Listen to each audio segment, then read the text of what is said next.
Welcome to the Salmon Runs YouTube. Enjoy the video.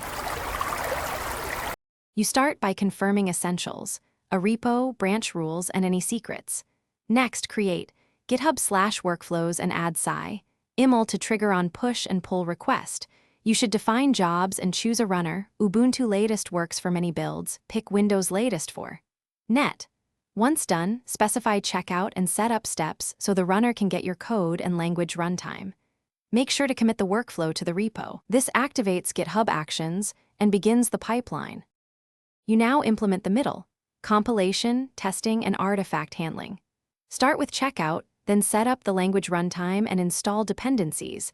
Run tests and linters next.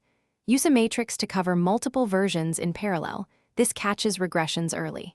When builds succeed, upload artifacts and cache dependency files so subsequent runs are faster.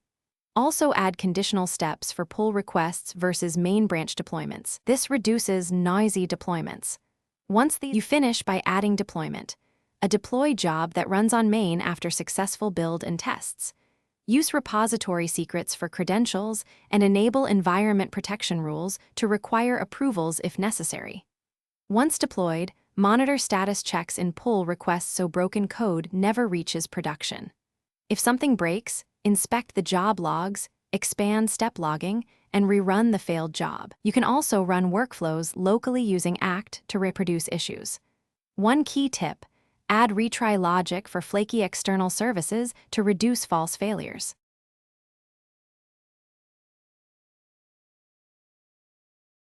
Thanks for watching. Consider subscribing if we helped you.